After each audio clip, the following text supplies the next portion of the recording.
The bathroom door slammed open like a home invasion. Steam rolled out thick and hot into the hallway.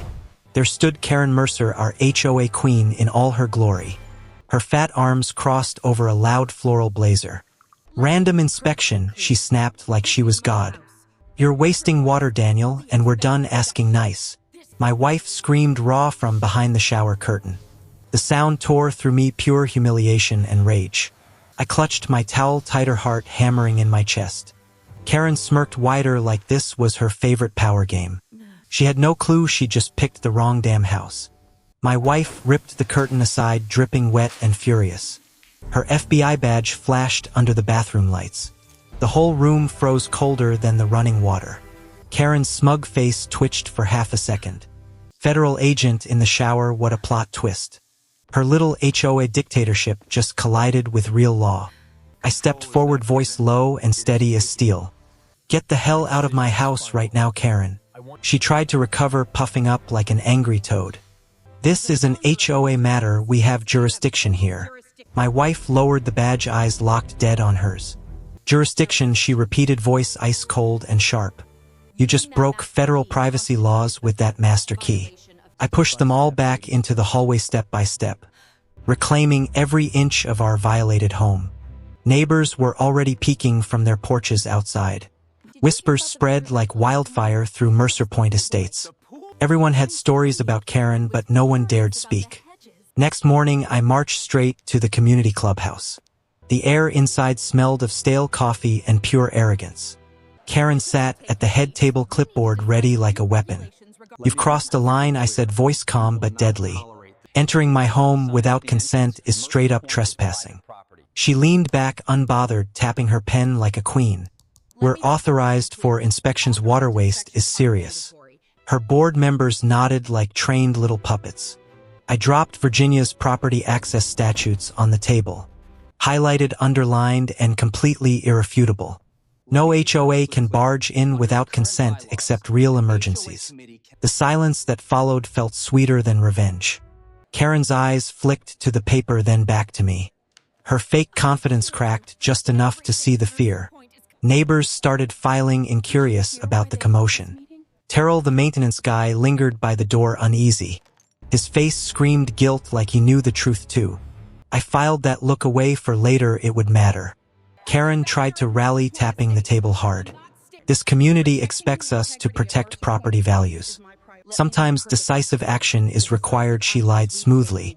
But the room wasn't hers anymore, the tide was shifting. I walked out knowing this fight was bigger than my bathroom. It was about every family she'd bullied into silence.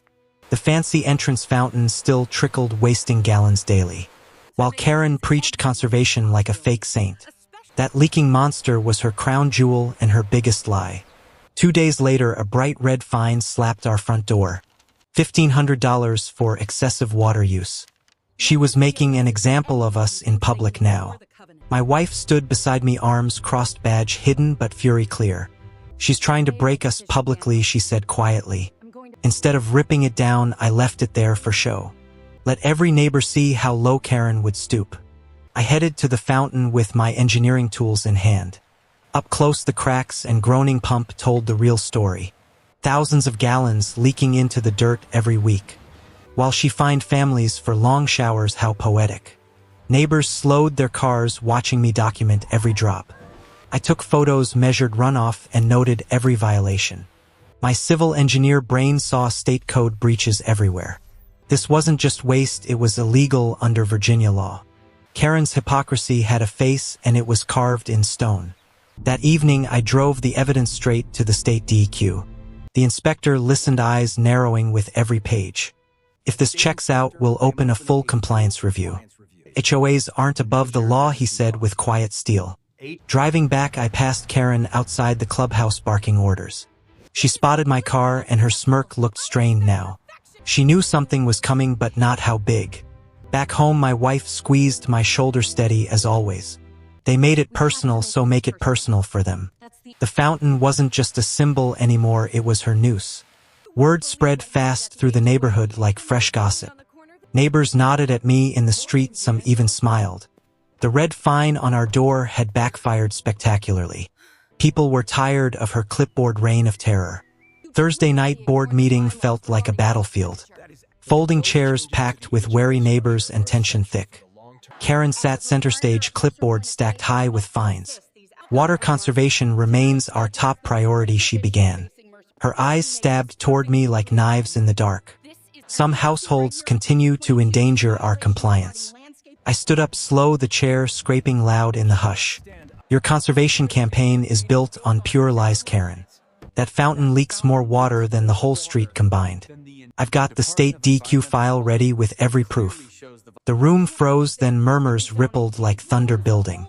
Claudia's face tightened, lips pressed thin and white. That fountain adds value to our homes, she snapped back. Your accusations are baseless and inflammatory.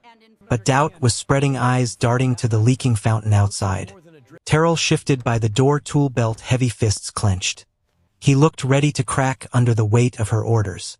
Karen noticed and barked, Terrell, sit down, like a dog.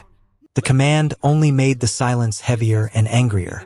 I didn't push him, yet the pressure would do the work. This isn't enforcement, it's corruption, I told the crowd. The state inspector won't look kindly on your hypocrisy. Gasps broke out, then voices rose in quiet agreement. She's right, I've seen the fountain waste myself. The tide was turning, Karen's mask cracking wide open. She slammed her clipboard down, meeting adjourned, she barked.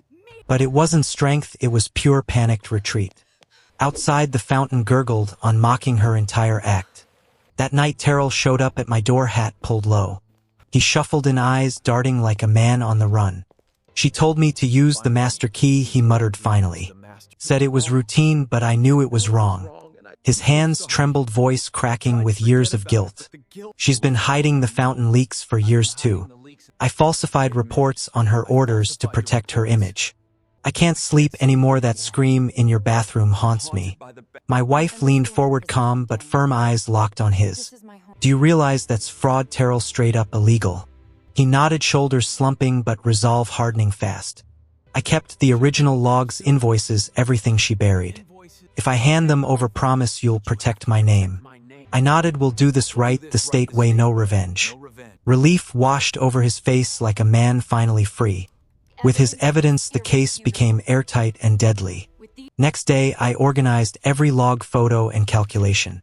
Cross-checked numbers until the proof was bulletproof. The park community event became the perfect stage. Neighbors gathered, restless, tired of fines and fear. I laid the pages out on a bench, no big speech needed. Is this real? A woman whispered, eyes wide in shock. As real as the lies she's been feeding us, I replied. The words spread like sparks, igniting quiet outrage. From across the grass, Karen stormed over, clipboard raised.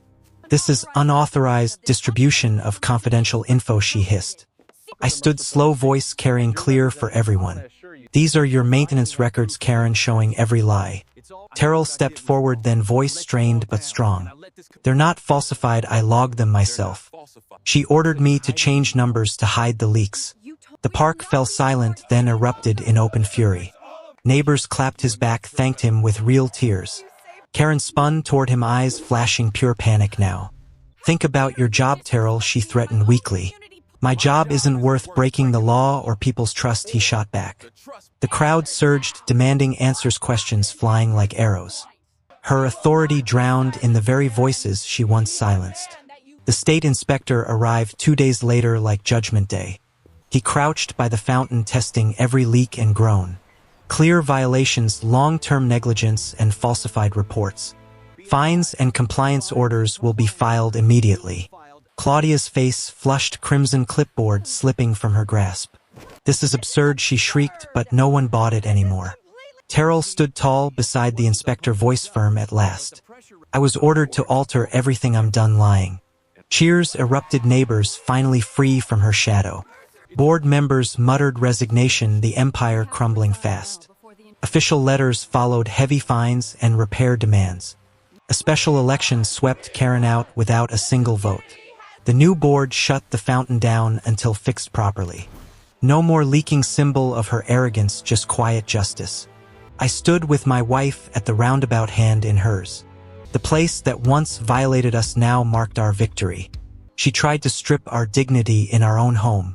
Instead, she exposed her own rotten little kingdom. Power corrupts even in sunny American suburbs with clipboards. But when one person stands, the whole neighborhood breathes free. Sometimes a single slam door is all it takes to remind tyrants that real authority belongs to the people. If you've ever been crushed by an HOA Karen, drop your story below. Hit subscribe for more justice porn that hits different. And remember, next time they knock uninvited, flash the badge.